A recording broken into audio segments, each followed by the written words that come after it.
Assalamualaikum warahmatullahi wabarakatuh. Pada kesempatan kali ini, saya Yogi Nabila Fitra akan mempresentasikan hasil presentasi dari kelompok 7 tentang pengembangan program pengayaan atau enrichment. Dan dari kelompok 7 dengan anggota Tasya Amelia, Sabna Efrizon, Wisulan Heriadi, Yogi Nabila Fitra, dan Oktavia Trianti. Dan untuk cakupan presentasi dari kelompok 7 bakalan ngebahas perihal pengertian, tujuan dan fungsi dari pengayaan, dan juga pedoman dan acuan pelaksanaan pembelajaran pengayaan, prinsip dan juga komponen. Sebelumnya pasti teman-teman bertanya kan, apa itu program pengayaan? Secara umum, pengayaan dapat diartikan sebagai pengalaman atau kegiatan peserta didik yang melampaui persyaratan minimal yang telah ditentukan oleh kurikulum yang tidak semua peserta didik dapat melakukannya.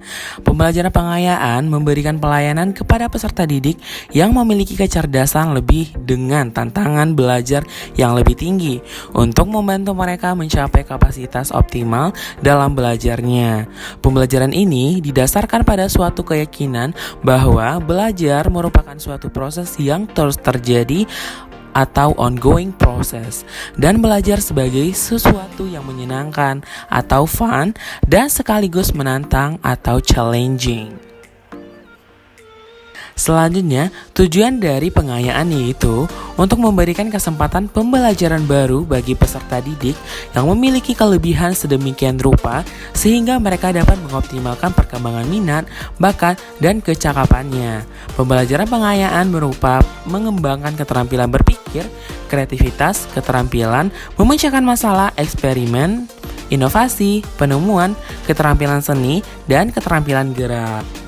Untuk fungsi pengayaan sendiri, sebagai suatu program yang bertujuan untuk memberikan kesempatan pembelajaran baru bagi peserta didik yang memiliki kemampuan lebih, pembelajaran pengayaan berfungsi untuk memberikan pelayanan kepada peserta didik yang memiliki kecerdasan lebih dengan tantangan belajar yang lebih tinggi untuk membantu mereka mencapai kapasitas optimal dalam belajar. Pedoman dan acuan. Sama seperti pembelajaran remedial, pembelajaran pengayaan mengacu kepada yang pertama itu KTSP, yang kedua Permendiknas nomor 22, 23, 24 tahun 2006 tentang standar isi, standar kompetensi lulusan, dan tentang pelaksanaan standar isi. Dan yang ketiga, Permendiknas nomor 6 tahun 2007 tentang penerapan sistem pembelajaran berbasis kompetensi, sistem belajar tuntas, dan sistem pembelajaran yang memperhatikan perbedaan individu peserta didik yang ditandai dengan dirumuskannya SK dan KD untuk setiap materi pembelajaran. Pelaksanaan pembelajaran pengayaan menurut KTSP. Yang pertama, penilaian akhir program ini dimaksudkan untuk menjawab pertanyaan apakah peserta didik telah mencapai kompetensi atau tingkat penguasaannya, minimal atau ketuntasan belajar seperti yang telah dirumuskan pada saat pembelajaran direncanakan. Yang kedua, jika ada peserta didik yang lebih mudah dan cepat mencapai penguasaan kompetensi minimal yang ditetapkan, maka sekolah perlu memberikan perlakuan khusus berupa program pembelajaran pengayaan. Pembelajaran pengayaan merupakan pembelajaran tambahan dengan tujuan untuk memberikan kesempatan pembelajaran baru bagi peserta didik yang memiliki kelebihan sedemikian rupa sehingga mereka dapat mengoptimalkannya dan perkembangan minat, bakat, dan kecakapannya. Dan pembelajaran pengayaan berupa mengembangkan keterampilan berpikir, kreativitas, keterampilan memecahkan masalah, eksperimen, inovasi, penemuan, keterampilan seni, keterampilan gerak, dan sebagainya. Pembelajaran pengayaan memberikan pelayanan kepada peserta didik yang memiliki kecerdasan lebih dengan tantangan belajar yang lebih tinggi untuk membantu mereka mencapai kapasitas optimal dalam belajar. Perbedaan antara pembelajaran pengayaan dengan pembelajaran biasa. Yang pertama, tentang pembelajaran biasa. Pembelajaran biasa ini bersifat kolektif atau bersama, dan selanjutnya bertujuan untuk mencapai tujuan yang telah ditetapkan sesuai dengan kurikulum yang berlaku. Metode yang digunakan bersifat sama untuk semua peserta didik dan dilaksanakan oleh guru kelas atau guru bidang studi. Dan juga pembelajaran biasa melakukan pendekatan dan teknik lebih umum dan bersifat sama, dan evaluasi menggunakan alat yang bersifat seragam dan kompak. Berbeda dengan pembelajaran pengayaan yaitu pembelajaran yang bersifat pribadi atau individualisme dan bertujuan untuk mengoptimalkan potensi peserta didik, dan metode yang digunakan bersifat diferensial yang disesuaikan dengan kelebihan peserta didik dan dilaksanakan melalui kerjasama berbagai pihak, guru, pembimbing, konselor, dan sebagainya. Dan juga pembelajaran pengayaan yaitu pendekatan dan teknik lebih diferensial, artinya disesuaikan dengan keadaan peserta didik, dan alat evaluasi yang digunakan biasanya dalam bentuk portofolio. Untuk ciri-ciri pembelajaran pengayaan, yang pertama, tidak semua peserta didik dapat mengikuti pembelajaran pengayaan karena yang akan ikut serta hanya peserta didik yang memiliki kemampuan lebih cepat secara kualitas dan kuantitas dalam pembelajaran biasa. Yang kedua, mengoptimalkan kemampuan peserta didik secara personal atau kelompok dengan memberikan materi lebih dalam atau pengetahuan baru yang dapat menambah wawasan peserta didik. Yang ketiga, pengalaman belajar yang diberikan melampaui persyaratan minimal yang ditentukan satuan pendidikan untuk mengoptimalkan kerja otak. Dan yang keempat, bersifat pribadi atau individualisme. Yang kelima, merupakan penguatan dari suatu KD tertentu. Dan terakhir, penilaiannya hanya berupa portofolio. Dan ada 3 jenis pembelajaran pengayaan. Yang pertama, kegiatan eksploratory yang bersifat umum yang dirancang untuk disajikan kepada peserta didik. Sajian yang dimaksud berupa peristiwa sejarah, buku, tokoh masyarakat, dan sebagainya yang secara reguler tidak tercakup dalam kurikulum. Yang kedua, keterampilan proses yang diperlakukan oleh peserta didik agar berhasil dalam melakukan pendalaman dan investigasi terhadap topik yang diminati dalam bentuk pembelajaran mandiri.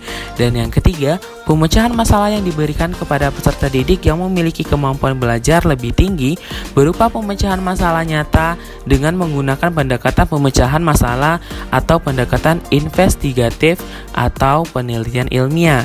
Pemecahan masalah ditandai dengan yang pertama, identifikasi bidang permasalahan yang dikerjakan.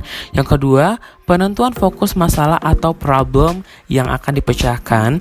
Yang ketiga, penggunaan berbagai sumber. Yang keempat, pengumpulan data menggunakan teknik yang relevan. Yang kelima, analisis data. Dan yang terakhir, penyimpulan hasil investigasi. Apa saja sih metode yang digunakan dalam pembelajaran pengayaan?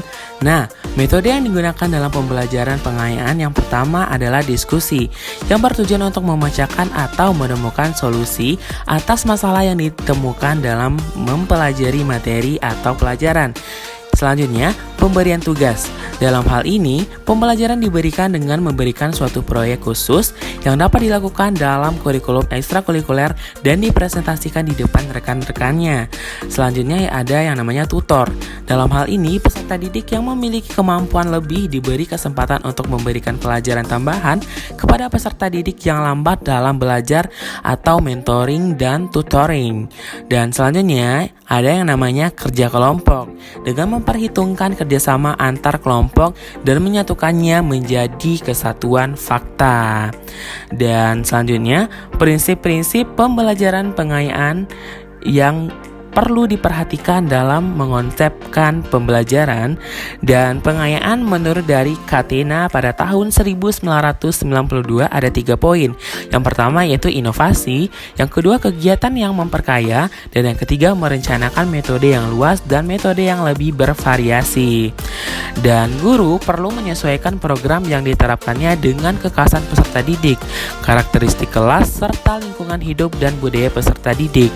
Dan dalam menyusun materi dan mendesain pembelajaran pengayaan, kembangkan dengan kegiatan yang menyenangkan, membangkitkan minat, merangsang pertanyaan dan sumber-sumber yang bervariasi dan memperkaya. Dan yang ketiga yaitu merencanakan metodologi yang luas dan metodologi yang lebih bervariasi. Misalnya, dengan memberikan proyek, Pengembangan minat dan aktivitas-aktivitas menggugah atau playful menerapkan informasi terbaru dan hasil-hasil penelitian atau kemajuan program-program pendidikan terkini.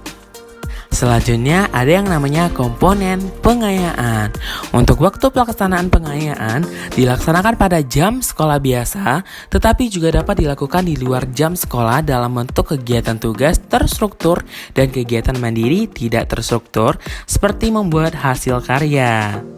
Dan selanjutnya, langkah-langkah pelaksanaan pengayaan untuk mengidentifikasi kelebihan kemampuan peserta didik dan memberikan perlakuan atau treatment pembelajaran pengayaan. Selanjutnya, identifikasi kelebihan kemampuan belajar. Identifikasi kelebihan kemampuan belajar untuk mengetahui jenis serta tingkat kelebihan belajar peserta didik. Dan kelebihannya, yang pertama, belajar lebih cepat. Yang kedua, menyimpan informasi lebih mudah. Yang ketiga, berpikir mandiri. Yang keempat, keingintahuan yang tinggi. Yang kelima, superior dalam berpikir abstrak. Dan yang terakhir, memiliki banyak minat. Dan memberikan perlakuan treatment pembelajaran pengayaan tadi dilakukan dengan cara yang pertama belajar kelompok, yang kedua belajar mandiri, yang ketiga berpikir pembelajaran berbasis tema, dan yang terakhir yaitu pemadatan kurikulum. Baiklah teman-teman, itulah materi dari kelompok 7 tentang pengembangan program pengayaan atau enrichment. Saya sebagai pengisi suara Yogi Nabila Fitra, mohon maaf jika ada kata-kata atau penyampaian saya yang salah. Saya sudahi dengan wassalamualaikum warahmatullahi wabarakatuh, and thank you very much teman-teman.